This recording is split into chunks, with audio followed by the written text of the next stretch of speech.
I have you loud and clear. Hello. Welcome.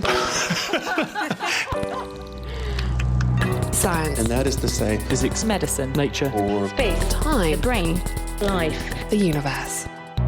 This week, we're going global as we investigate language, how it's developed, whether it can boost your brain and even affect your behaviour. Plus, the rodents that provide new information for stroke therapy, exercise in a pill, and how very hungry caterpillars could solve our plastic problem. I'm Tim Revel. I'm Georgia Mills, and this is The Naked Scientists. The Naked Scientists podcast is powered by ukfast.co.uk.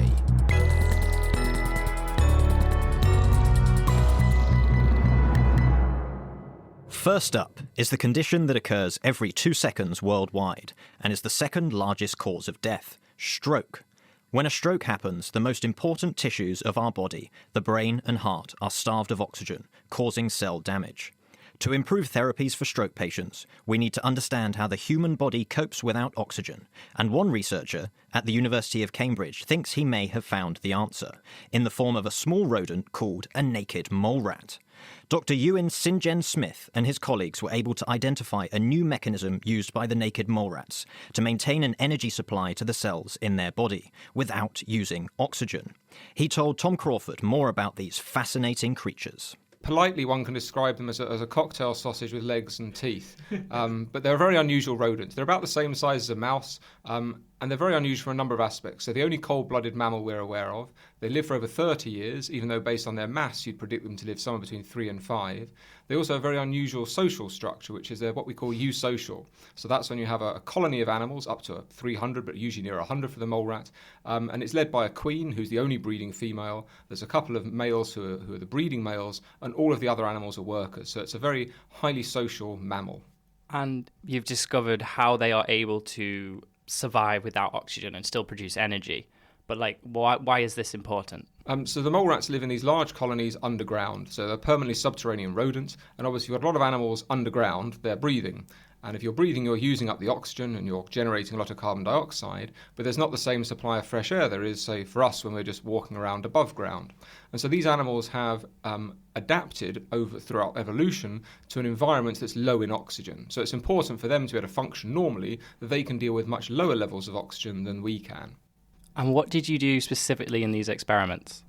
So in these experiments, we first of all wanted to identify how resistant is the naked mole rat to this lack of oxygen, a condition we call hypoxia. If we compare this first of all to the human condition, when a human has a stroke, there's a blood clot usually in the brain which prevents oxygen getting to the brain. And the nerve cells where there is no oxygen die. And what we want to do in stroke is try to protect the nerve cells from dying so that fewer cells die. So it's all about getting oxygen to the right place. And what we were trying to see in the mole rat was how, considering that they've evolved in this low oxygen environment, how resistant are they to a lack of oxygen? So when you expose a mouse, our model of a human, to a lower level of oxygen, they, like humans, experience brain death quite quickly. Whereas the mole rat is able to go for almost 20 minutes with experiencing no brain death, and the animals are perfectly happy and are able to survive this period of a complete absence of oxygen. Having identified this behaviour in the mole rat, the question facing Ewan and his colleagues was how are they doing this on a cellular level? In particular, what's going on with the key organs that are needed to sustain life, the heart and the brain? When the naked mole rat is exposed to this long level of lack of oxygen, the heart rate drops dramatically to about 20-25% of its normal rate, but it keeps going. So somehow it must be getting energy from somewhere. In the absence of oxygen, it can't generate energy by the normal processes that we as mammals do. So the heart keeps on going. Similarly, if we look at the brain activity is able to keep on going in the absence of oxygen. Obviously not forever, but for a much longer period of time than compared to the mouse. So the question is then, well, how is the mole rat able to do this? How is it that the cells within the heart, within the brain, can keep on going? And again, coming back to stroke, this is really exciting. If we can understand how the mole rat cells keep going, maybe this is a way for which we can generate new therapies to prevent nerve cells in a human patient dying when they have a stroke. As humans, there are different ways that we can generate energy in cells. Some of them require oxygen, which we call aerobic respiration, and some of them don't, and this is anaerobic respiration. An important part of the anaerobic respiration process is called glycolysis, and this requires glucose, so sugary syrup. But the mole rats are actually doing glycolysis using something else. What we're able to identify is that the mole rat is able to use fructose to generate energy in the absence of oxygen. Now, we can also use fructose, but the difference is in the mole rat, in the heart and in the brain, it's got much higher levels of a protein that enables cells to transport fructose from the blood into the cells. So in this period where there's a lack of oxygen and it uses up all the normal glucose supplies within cells, the mole rat can utilize fructose in the blood to keep on generating energy. And again, this can't go on forever, but it's able to, for a much longer period of time, sustain a basal level of activity in the cells so they don't die. So now that we understand how the mole rats do this, is the idea to try and make human brain cells and heart cells do this glycolysis using fructose? But I think part of the problem is, obviously, if you have your stroke patient, we know that we can't just inject them with a large bolus of fructose because they don't have the transport proteins to get them into the brain cells, for example. So we've got this new way of understanding how the mole rat cells keep going. And I think what it's really done is open our eyes up to understand more about what is enough, what is sufficient for a nerve cell to keep going. So they don't need to be performing aerobic respiration as we usually think. It's a huge leap forward in understanding how do nerve cells, or how can nerve cells, survive without oxygen. And the more we understand about that, the greater chance we have of generating a novel neuroprotective strategy for preventing nerve cell death in humans who've had a stroke. Dr. Ewan St. John Smith speaking to Tom Crawford, and that work was published in the journal Science. Now, can you read minds? Maybe not to Derren Brown standards, but actually most of us do this every day. We can usually gauge how other people are feeling, whether they're happy or sad. This is known as empathy. And some people are better at doing this than others. Research out this week suggests it may be linked to how well you can monitor your own heartbeat. Punit Shah, lecturer and researcher at Anglia Ruskin University and King's College London, got people to estimate their own heart rate, a measure of something called interoception, and to perform a task involving working out other people's emotions, a measure of empathy. I went to see Punit to find out what he and his team discovered. We found, after performing both sets of tasks, that there was quite a close link between people's performance on the heart rate task and the task involving watching the social situations. Why on earth would this be the case? It was almost guaranteed to be the case when you think about the way in which we deal with emotion. We see someone that we dislike, we might feel our heart rate elevate slightly, we might see a dangerous situation, we feel our heart rate increase. And it's in those situations where we need to be able to perceive our heart rate and respond appropriately. And this seems very closely linked to emotion. It's something that's been known for almost 100 years, but the evidence for this link has actually been remarkably sparse. So thinking of an example, a time I would sort of feel an emotion of someone else, you're watching someone do a live talk and they forget their lines and you go, ooh, would this be a case of your own heartbeat increasing as a result of their sort of struggle, and then you hear or feel this, as a result feel like you're feeling the emotion too?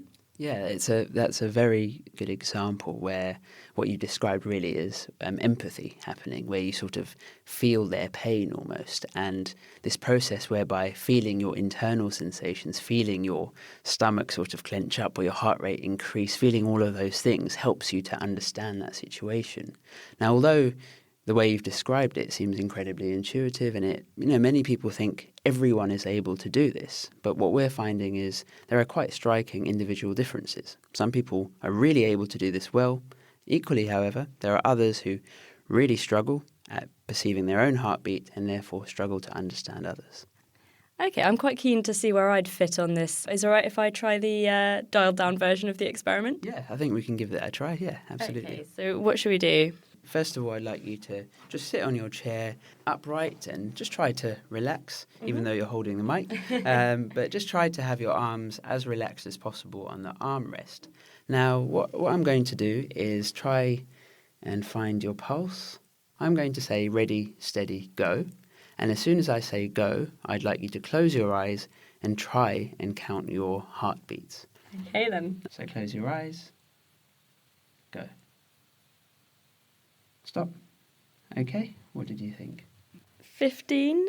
15? It was actually 28. Oh no, what does that mean? So it doesn't mean anything specifically. It doesn't mean that you're sort of abnormal in any way. There's natural variation in it.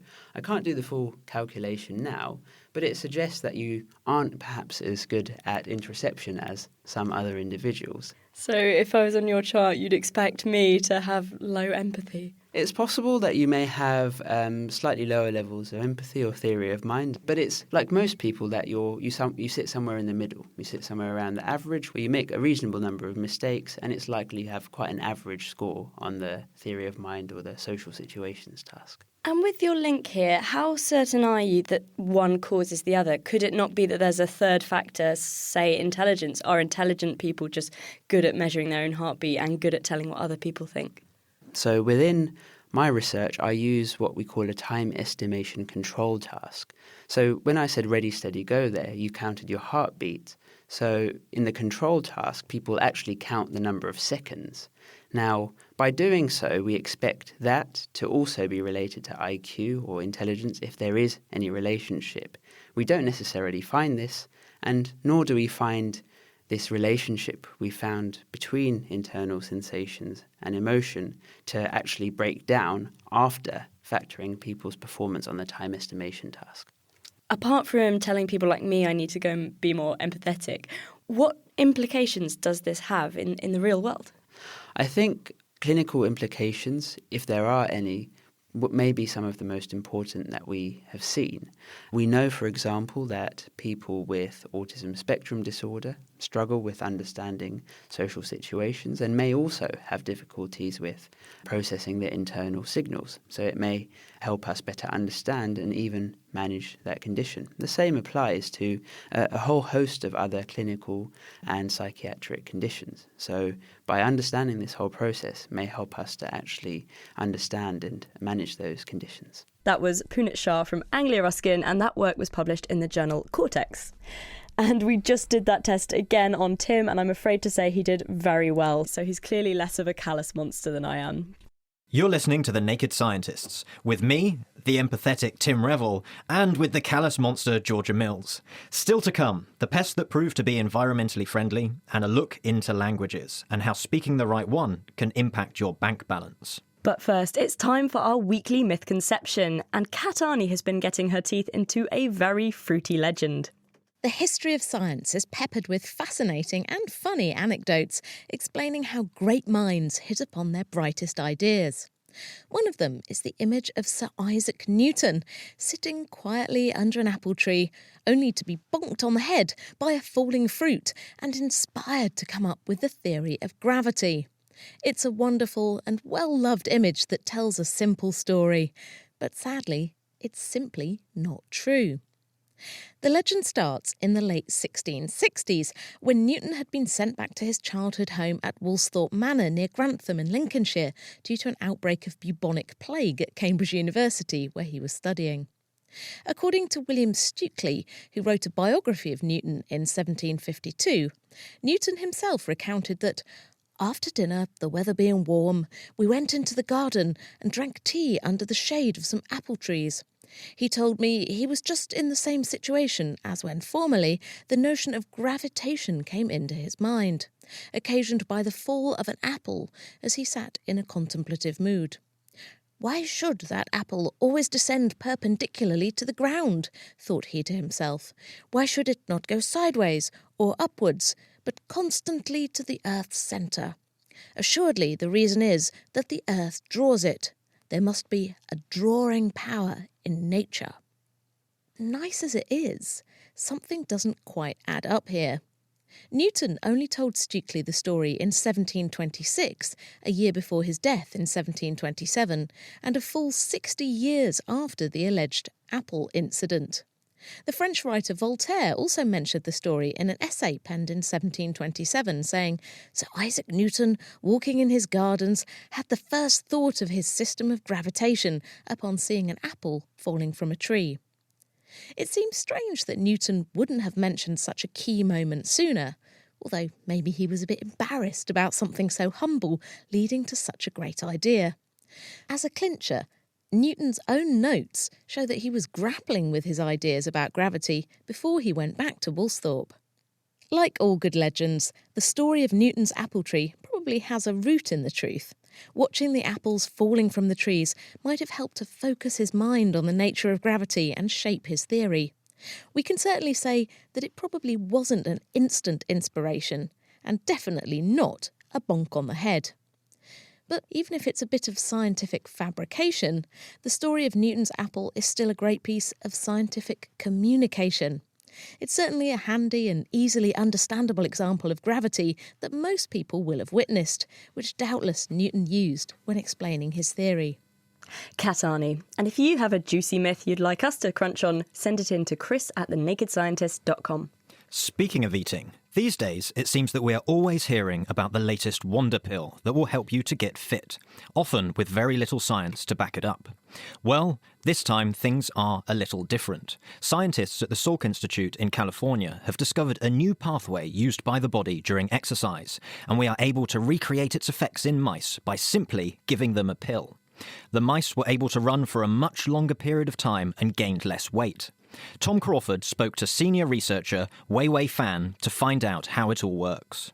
This involves a protein called PPAR delta. So it is a lipid sensor, and exercise activates this protein, and this turns up genes that burn lipid and turn down genes that burn sugar for energy that your muscle needs. So basically, when we exercise, this protein is activated and it causes the muscles to burn fat instead of sugar. Exactly. So that's why we think this is really interesting, because previously people thought turning up the genes in lipid burning is more important. But now we're showing actually the glucose is the limiting factor in endurance determination.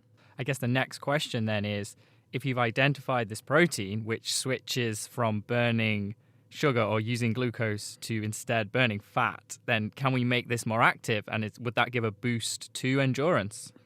Exactly. Yeah, that's what we showed in the study. So when we gave mice, when they give them this drug called GW1516, this is a chemical that activates PPAR delta. So the mice that had this drug for 8 weeks, when we test their endurance capacity, they can run about 270 minutes. And the control mice, the mice that were not on this drug, so they could only run about 160 minutes. And the increase was about 70%, and that's huge. With the idea here being to increase fat burning in the muscle instead of glucose, then surely this would also, for example, result in weight loss. Yes, I think this drug will give enormous health benefits. And something we can think about is obesity, type 2 diabetes, and fatty liver disease.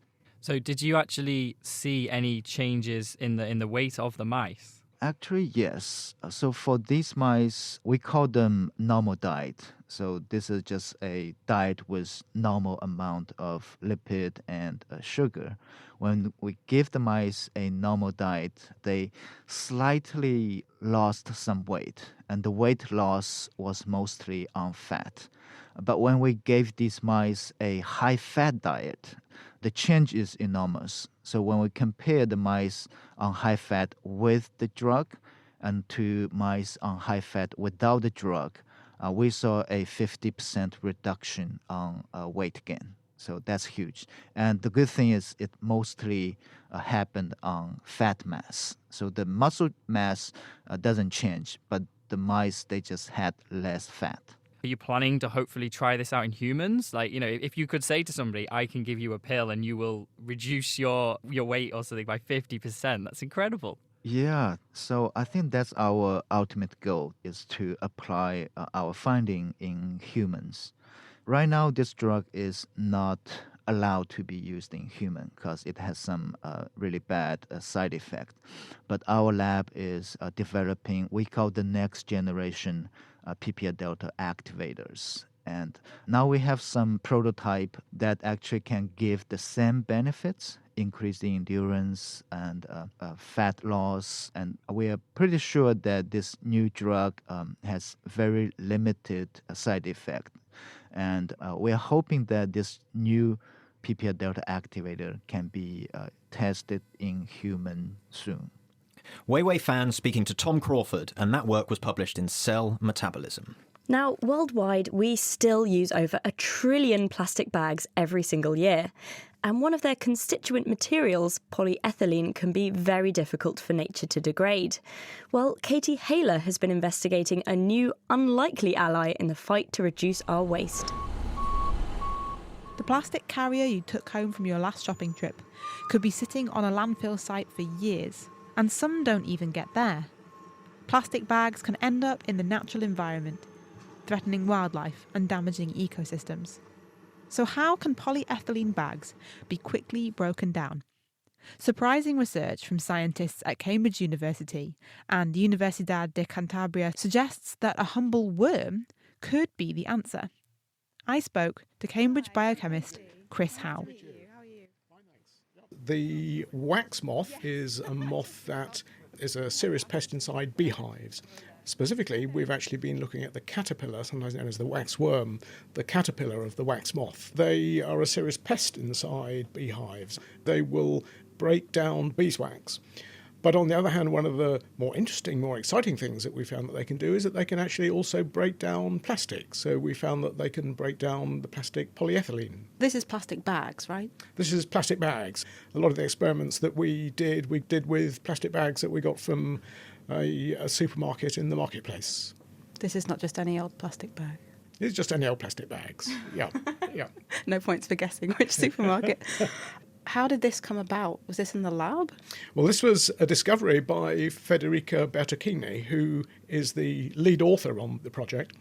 She's also a keen beekeeper, as well as being a developmental biologist. She was cleaning out her beehives for the winter, and they had some of these waxworms in them, and she picked them out and put them in a plastic bag, and then came back a few days later and discovered that actually they'd made holes in the plastic bag and they'd escaped. And as a good scientist, she thought, that's interesting. I want to know how they managed to do that and see if we can exploit it. One of the experiments we did involved putting about 100 waxworms on a plastic bag and leaving it for about 12 hours. They managed to break down about 100 milligrams of plastic. This particular plastic is actually very difficult to break down, so to get any breakdown at all is really quite significant. Chemically, it's made of a whole string of carbon atoms, end to end, with hydrogen atoms attached to them. But that carbon backbone is really quite stable and quite difficult to break down. And it's that you think these moths are targeting? Absolutely. That's what we think they're breaking down. One of the things that's important is that the worms are actually chemically breaking down the plastic and not just chewing it up. So we made a homogenate of the caterpillars. By homogenate, you mean you just squish them together? We squished them. Yes, technical term, we squished them to make a kind of caterpillar. I can't say that no caterpillars were harmed during the course of these experiments. Right. We squished them in a pestle and mortar, spread some of the caterpillar puree on top of the plastic and then left it for a while and then measured the amount of plastic that had been broken down. And that showed us that it must be some kind of chemical process rather than live caterpillars physically chomping away at the plastic. And then another approach was to use a microscopy technique called atomic force microscopy to look at the surface of the plastic. And you can see that the plastic has become much more corroded, if you like, as a result of the treatment with the caterpillar puree. So these carbon-carbon bonds are being broken. What is being produced? One of them, we think, may be a compound called ethylene glycol, which is a chemical that contains 2 carbon atoms in it, and is also the chemical that's better known as antifreeze. But there are certainly other things being produced as well. You can't see them, so how do you know that they're being produced? For that, we used a chemical technique that's a kind of spectroscopy to look at the ability of particular compounds to absorb light of particular wavelengths. It gives you a kind of signature of particular compounds.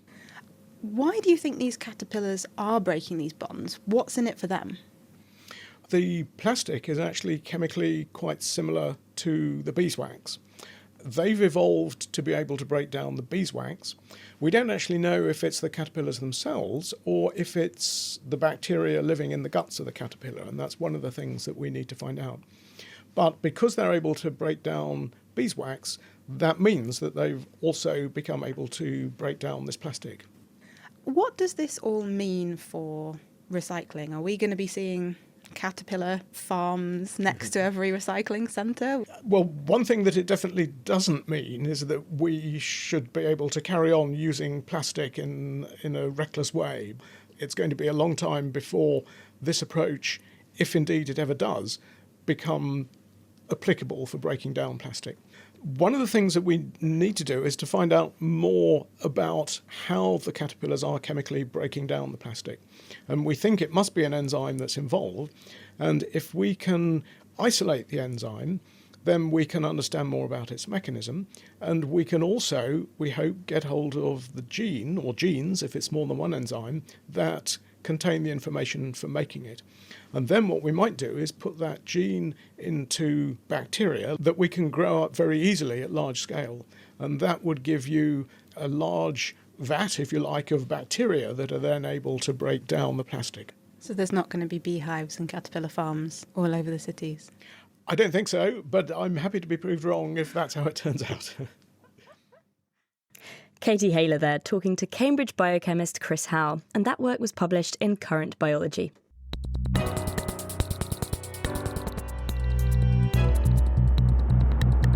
Ciao. Diayiv Galer. Vanakkam. Hello. Stai ascoltando?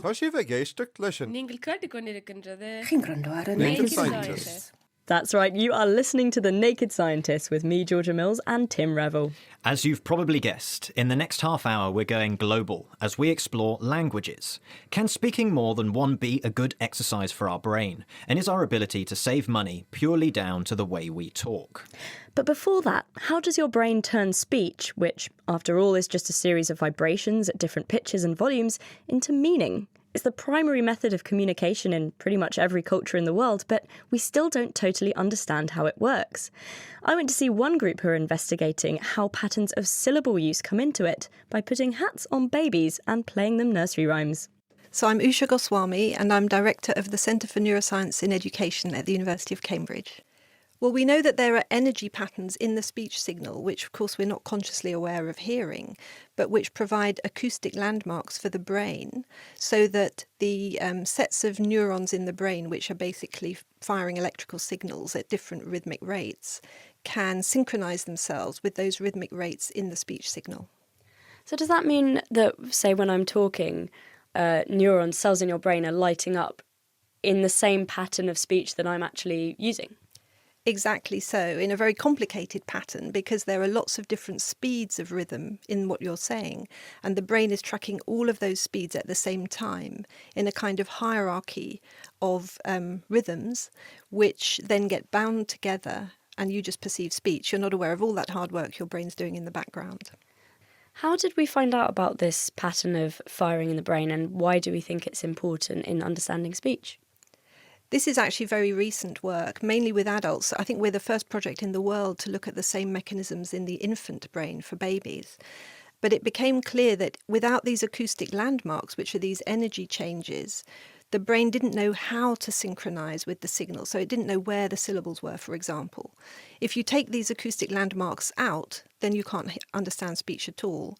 If you put back just little click noises at the right point in the signal, then speech becomes intelligible again. So all of us will stress some syllables more than others. So words like mother, father, they have a strong first syllable. And even if you're whispering them, there'll be a stress difference or an energy difference. It's those energy patterns that the brain's interested in. I mean, if you say mother, that already sounds really weird. And that's something that a child with dyslexia finds it hard to hear. They don't really hear those mispronunciations of stress. But we're interested in the very beginning, the very get-go, how infant brains process those patterns of stressed and unstressed syllables. And are these stressed syllables common across all languages? Well, one finding motivating our project is that on average, all human languages produce 2 stressed syllables a second. So that's a kind of acoustic skeleton that the brain can use, whichever language you're born into, to begin acquiring the hierarchical rhythms that we were talking about that are in the signal when we speak. The reason it's the same across languages is because we all make speech the same way. We all have similar throats and larynxes, and so it's the way that our mouths operate that determine this twice a second beat. So how are you looking into this exactly? Well, we're hoping that mothers will bring their babies in from the age of 2 months so that we can listen to their brain, listen to these electrical signals taking place in response to being sung nursery rhymes. Along came a spider and sat down beside her and frightened Miss Muffet away. To hearing somebody saying a syllable at this twice a second rate. And we've also got a drum beat at that rate as a very sort of pure stimulus of this acoustic landmark theory. So my name's Kirsten. And who's this? This is Lexi. How old is Lexi? She is 9.5 weeks. So we collect the data by putting a sort of swimming cap of sensors onto the infant's head. And these are very, like little sponges, very sensitive to any electrical activity that's happening underneath the scalp. And the computer just measures that and then measures whether that synchronises itself with the different nursery rhymes or the different drum beats or whatever we're playing. So you can look at the electrical patterns from the brain and see if they're synchronised on the screen with what you've been playing out to the babies. You can see whether they're synchronised with millisecond accuracy. It's a really, really temporally accurate measurement. You need to have your nice hat. Ooh, that's surprising, right? You're quite beautiful with it, you know. It suits you perfectly. Ready to do science?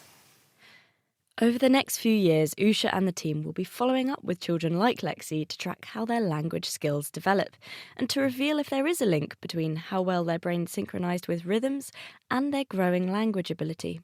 I think individual differences in this ability to align your brain rhythms with speech rhythms could be really important for how quickly and efficiently you acquire language.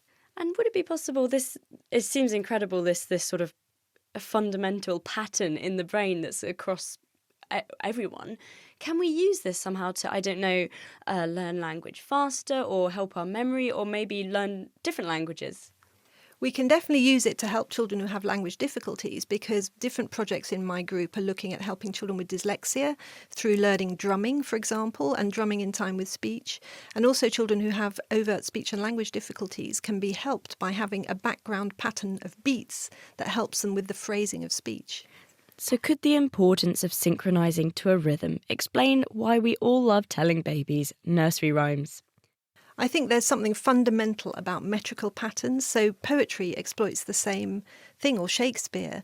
This patterning is very perfectly aligned when we're stressing our syllables at regular intervals. And that's what we do in nursery rhymes, which are metrical poems. Cross to see a fine lady upon a white horse, with rings on her fingers and bells on her toes. She shall have music wherever she goes.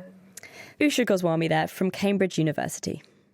We heard there that every language has the same pattern of stressed syllables, but apart from that, there is incredible diversity. And many people are able to speak multiple languages. But what effect does this have on your brain? Here with us now is researcher and bilingual Roberto Filippi from University College London. Now, Roberto, what advantages can you get from being bilingual? Well, there is recent research that shows that speaking two or more languages may enhance your attention. Okay, so why should that be the case? Well, if you think how a bilingual mind may work, if you speak two languages, you need to suppress one and activate the other one. And you do this every time, even at night when you dream, because you dream in two languages and you switch between languages, right? So this constant switching may, in turn, give you the advantage of being more focused on what you need to do, even if it's non-verbal material. And therefore, your attention is more enhanced. Are there any other benefits other than increasing attention? Being bilingual, I would say, well, it gives you lots of benefits. First of all, you can communicate with lots of people. And when you travel, you don't feel awkward because you can talk to people. I would say that being more immersed in a language is good to understand the culture of a different country or different people. So bilingualism is always a good thing. But again, if it wasn't like this all the time, if you take all the research that was carried out at the beginning of the 20th century, well, actually, bilingual speakers were, considered delayed in many aspects of cognitive development. This is because compared to monolingual speakers, they failed IQ tests. Therefore, there was a belief that speaking two or more languages were actually detrimental to cognitive development. More recent evidence, of course, disproved this. And now we can say that there are advantages, and for sure there are no disadvantages of learning two or more languages for children, especially at school. So I would start really, really early to learn two languages. Well, so that's really interesting and good to hear. I mean, recently I've started learning Danish because my girlfriend is Danish. So I was wondering whether you mentioned that learning when you're younger can be a bit easier. But do you get any of these benefits from learning a second language later in life, perhaps when you're no longer a child? Yes, definitely. Of course, you need a good motivation, and you have one, which is really good. But if you see also my case, I learned English when I was already quite old in life. And when I moved to this country, I was already 38. Still, you can reach a good level of proficiency, of course. You don't sound maybe as a native speaker of English. Like, my children, they learned English and Italian since birth. So they really sound Italian when they speak Italian. They sound English when they speak English. This is not my case. But in terms of proficiency, and the way you communicate with people, well, I would say there are no particular differences. Okay, and then what about children who are raised bilingually versus learning it at school? Do we see any differences in the way they pick up language or the way it affects their brain? Children are really like sponges. They absorb every kind of signal that they can get. Clearly, speaking two languages within a family is an advantage because they are exposed to two languages since birth. Learning at school early in life is equally good anyway because, the practice of learning two languages is always good for cognitive development. Is there any evidence that being bilingual can have impacts later in life, for example, prolonging things like Alzheimer's or dementia? Yes, there is research showing that lifelong bilingualism may protect the brain from neurodegeneration. In particular, one study, they compared monolingual speakers and bilingual speakers who had diagnosed Alzheimer's late in life. And the bilingual speakers reported the onset of dementia and Alzheimer's 5 years later. Clearly, this is quite significant results, but clearly we also need more evidence about this before claiming that bilingualism may protect the brain for developing Alzheimer's. All right, thanks so much for that, Roberto. That's Roberto Filippi from the Institute of Education, University College London. Hej. مرحبا. Hola. Du lytter til. Estás escuchando. تستمعون إلى Naked Scientists. And in English now, you are listening to The Naked Scientists. We've heard how learning multiple languages is good for your brain, but could the language you speak actually influence your behaviour? Like, for example, whether you smoke or how much you save for your pension. Keith Chen from UCLA has been investigating the strange effects of speaking a language without a future tense.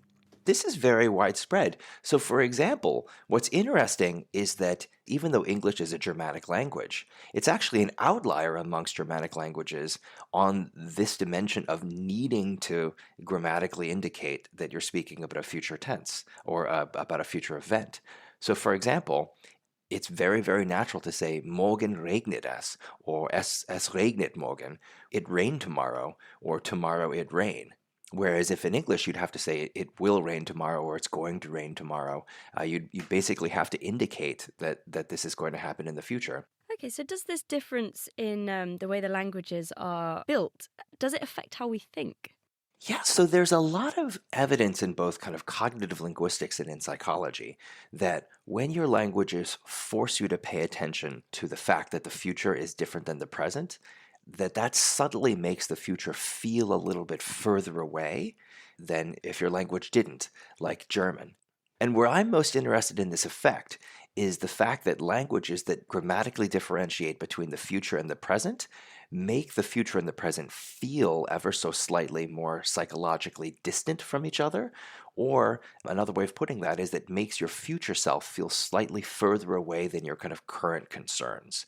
And what I was interested in is whether or not that actually makes it harder for you to engage in either savings behavior or healthy exercise and savings behaviors, like exercising now so that you'll be healthier in the future, or not smoking now so that you'll be healthier in the future, or not engaging in unsafe sex so that you'll be healthier in the future. So if we have a future tense, you're, say, future me, I will be going to the gym. The fact that I'm changing the way I talk is making me separate the future from the present to a greater degree than if I didn't have this future tense. Is that right? Exactly. How did you test this then? So what I do is I gather these very, very large data sets that are collected from all around the world, where some families speak a language that equate the future and the present, while other families speak languages that make no grammatical distinction between the present and the future. And then what I'm interested in is whether those families, after controlling for a whole bunch of different features of the family, whether those families appear to save more, whether those families appear to smoke less, whether they exercise more, and in the long run, whether they're in better health. What's amazing is, because of these large data sets, we're actually able to control for a tremendous amount. So we're able to say, let's find, say, two families, both of which live in Brussels, on the same block and attend the same church, both of whom have exactly the same level of education and the exact same level of income, but one family speaks Flemish while the other speaks French. And then what we find is that between those two families, the family whose language does not break apart the future and the present saves 30% more each year, and as a result, kind of retires with 25% more in total retirement savings. In addition to that, in any given year, they're 20 to 24% less likely to report smoking, the adults in the family. They're 13 to 17% less likely to be medically obese at the time of retirement. And amazingly, in surveys, when asked the last time you had sex with someone who was not your partner, did you use a condom? They're 21% more likely to say yes. Oh, wow. So this is quite some numbers here. Yeah, these are amazingly large effects. In your study, you've controlled for lots of things like wealth and location, but language, I suppose, comes with a lot of cultural baggage. Someone who speaks French is likely to come from a different culture of someone who speaks Flemish. So have you been able to control for that? Absolutely. That's the number one confound here, is that you worry, exactly as you say, that language carries with it or is highly correlated with a lot of different cultural values. One thing that makes us confident that while cultural effects are there, they're not what are causing these results, is that there are 9 countries around the world where native speakers speak both futured and futureless languages. And in every single one of those countries, the speakers whose language break the future and the present from each other save less, smoke more, are more obese, and tend to retire with less in savings. So if it's a cultural feature, for some reason, all around the world, it seems to tie extremely tightly to this grammatical dimension. Does this mean that we see in countries like Germany that as a whole, the country's just doing a little bit better because everyone's being a bit wiser? This actually has national effects. When you look at the OECD, which is an association of already developed, rich, democratic countries, there's a good amount of variation. You'll be upset to know that both the United States and the United Kingdom, because they speak English, and we're the second and the third worst countries in the OECD in terms of how much we save every year. We're on average like 10 to 15% lower in our national savings rates than, for example, Germany, Finland, the Netherlands, Norway, Luxembourg, Sweden, Estonia. Like we save less than all of these countries. There's only one country that's worse than the United States or the United Kingdom, and its language also breaks the present from the future, and that's Greece. Oh dear, oops. So I guess the next question is there any way as English speakers we can adopt this way of thinking and sort of get the benefits of a future tenseless language? A common feature of self-help advice in English is to make lists of goals and plans that you want to achieve and to write those things in the present tense without grammatically separating them from your current self. From a personal point of view, say I want to go to the gym more, I should write a list saying, Georgia, go to gym, instead of Georgia will go to the gym. Absolutely. I think your listeners should definitely try this. And in many studies, it's been shown to help. For example, one simple thing would be instead of saying like, I will go to the gym, right? You can just say, like this week I go to the gym, or tomorrow I go to the gym. Like you could just try and kind of make it seem much more of a concrete plan, and kind of literally express it in the present tense. Maybe even more powerfully, you could try and frame it as an identity. You can say like, this week I'm an exercise maniac, or this week I'm a gym rat. Note to self: make a list, go to the gym, become gym rat. That was Keith Chen from UCLA. Hey! Bonjour! Jambo! Olá! Vous écoutez de lyssnar på Una Sequiliza. Estás a ouvir The Latest Scientists. So, we've covered spoken language, but what about non-verbal communication? It starts with sign language and runs all the way down to those little colourful smiley or winky faces.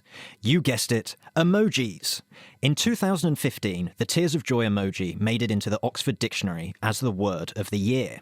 But should we take them seriously? Linda Kay is with us from Edge Hill University. Now, Linda, what do emojis add to communication? Well, certainly what we've found in our lab is that people report that they're a really good way to enhance an emotional tone within a text message or on Facebook and things like that. So certainly it's a way of adding an extra element of emotion that is more difficult to portray in written language. So if you think about a face-to-face interaction, obviously we have things like facial expressions, posture, tone of voice. In written communication, obviously that's a lot more difficult to portray. So people report that they use emojis a lot of the time to add an extra layer of emotional tone to a message. And as well as that, there's the role of how emojis can help reduce ambiguity in messages as well. So particularly if you're trying to be sarcastic, for example, in a message, so as not to offend the recipient of it, you might use a wink emoji, for example, just to ensure that the intended meaning behind the message isn't ambiguous. Yeah, that sounds like a really important addition to language. On their own or sort of in combination, do they really form a part of the language? How do we distinguish between what's language and what's just a smiley? Well, absolutely. I mean, that's the key, is actually looking at them in conjunction with language. I mean, if you think about the context of, say, a text message conversation, you might see the odd emoji cropping up as a response in itself without any written language there. So like a crying with laughter emoji in response to what somebody might have said. But in terms of them as a language in themselves, that's quite difficult to kind of identify, because I don't think you could have an entire conversation just in emojis. I mean, you could try, challenge accepted, but in most cases it wouldn't necessarily make a lot of sense. So looking at them in conjunction with language is important, but we tend to assume that they have more of a non-verbal function. Yeah, can we say anything about the way our brain interprets emojis, or the way we interpret it when we see an emoji? Do we know anything about that area of the science? We know a little bit. There has been some research that's been done. It was looking at emoticons rather than emojis, so the actual textual punctuation that forms, the facial features rather than the yellow icon things. And this research actually used fMRI to actually look at brain activation for participants who were looking at sentences that included emoticons and those that didn't include emoticons. And what you find is actually there's different activation in the brain that goes on. So when people are looking at sentences that include emoticons, actually some areas of the brain light up that tend to be more associated with non-verbal functions, which don't seem to light up when just reading sentences without them. So from that kind of a neurological perspective, there's certainly something to say about how actually the kind of processing of them does have some kind of non-verbal function. But actually at the same time, the verbal functions also light up. So they're actually kind of in between. They're probably serving a a dual purpose for verbal and non-verbal communication, which I know is kind of interesting to pin them down, really. Yeah, I really like the idea that emojis are sort of the hand gestures of the written world. I mean, does the use of emojis affect how we perceive someone? I think often we think of it as a sort of simple way, or perhaps we think of them in a derogatory manner. I mean, how do we perceive people when they use emojis? Well, that's a good question. That's something we've been looking at quite a lot in our lab. And when we look at whether people are using emojis on Facebook, for example, particularly what we found is when people use smiley emojis, other people who've never met these people before, they're just making a first impression by looking at their Facebook page. What we see is that using those smiley emojis is related to how other people judge them to be agreeable, they judge them to be open to experience, so kind of open-minded, and also conscientious as well. So it's kind of interesting that something as simple as just using a smiley emoji seems to have some relation to what other people perceive other people to be at a first impression basis. Those perceptions might be very different if those emojis were being used on an email, for example, because we know there's an awful lot to be said about when and why you might be using them, who you're using them with. Facebook's a kind of informal, kind of social environment, so using emojis on there isn't necessarily deemed such a bad thing. It's kind of a socially acceptable thing to do. So it's interesting that we see those findings. So perhaps as our final question, do you have a favourite emoji? My favourite emoji is probably this crying with laughter one. That's probably the one I use most. Maybe I'm just have very funny conversations with people. Don't know what it reveals about me, but... Thank you very much, Linda. That's Linda Kay from Edge Hill University. And thank you to all our other guests this week, Usha Goswami, Roberto Filippi and Keith Chen. And now it's time for Question of the Week. Katie Haler has been sounding out this question from John. As all sound is simply vibrations in the air, and therefore musical notes are the same, then why do we hear the same note as a different sound when played on different instruments? Why does an A-sharp played on a piano sound different from an A-sharp played on a trumpet?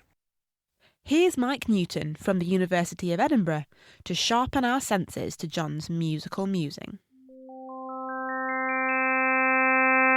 The sound produced by a musical instrument isn't in fact just a simple vibration, but is made up from many different vibrations happening at the same time. For example, when you pluck a guitar string, the sound you hear is remarkably complex. Such a sound is made up of many simple vibrations, each with its own frequency, and all of which sound together. For the guitar string, the frequencies of these sound components, as we call them, are related to each other in very simple ways. The lowest frequency component in the sound is called the fundamental frequency. The next lowest is called the second harmonic, and it has a frequency that's almost exactly twice that of the fundamental frequency. The next highest again is called the third harmonic, and its frequency is 3 times that of the fundamental.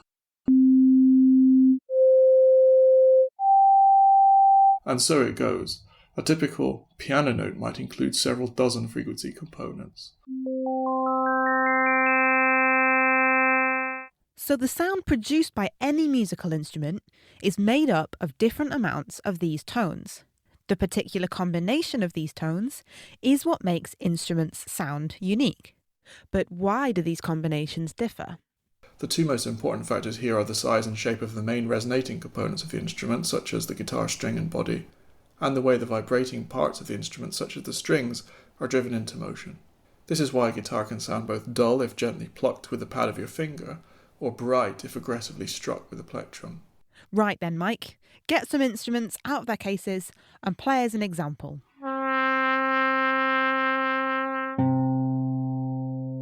Two musical sounds with different amounts of exactly the same simple building block tones. One is clearly a trumpet, and the other unquestionably a guitar. The basic sound components are the same in these examples, and so the perceived pitch we hear as listeners is the same. But the sonic texture of each of the sounds is clearly different. This sonic texture is a property of sound somewhat loosely referred to as timbre. As human listeners, we have a pretty incredible hearing system that analyses the multiple simultaneous sonic building blocks in any sound and weighs them all together so that we only hear something that seems relatively simple. So there you go, John. The frequency or pitch of a piano A sharp, for example, is the same as a trumpet's A sharp. But the different combinations of sound components, contributing to the overall signal of a note, explains why the timbre, or sound quality, sounds different. And that's how we pick out one instrument from another. Next time, we'll be thinking over Kevin's tiring topic. When we exercise our bodies, we get tired and have to stop after a bit, but eventually we get fitter and more enduring at those tasks. I know we can suffer fatigue in certain mental faculties too. Decision fatigue springs to mind. If we perform difficult mental tasks, does our endurance at those tasks improve over time too? Or are we doomed to make poor decisions in the afternoon forever? If you think you know the answer, you can email chris@thenakedscientists.com. Find us on Facebook, tweet @NakedScientists, or join in the debate on the forum, thenakedscientists.com/forum. Or indeed get in touch and let us know your favourite emoji too.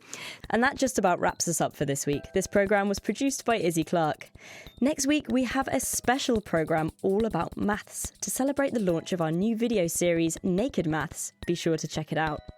The Naked Scientist comes to you from Cambridge University and is supported by the STFC, the EPSRC and Rolls-Royce. I'm Georgia Mills. Thank you for listening.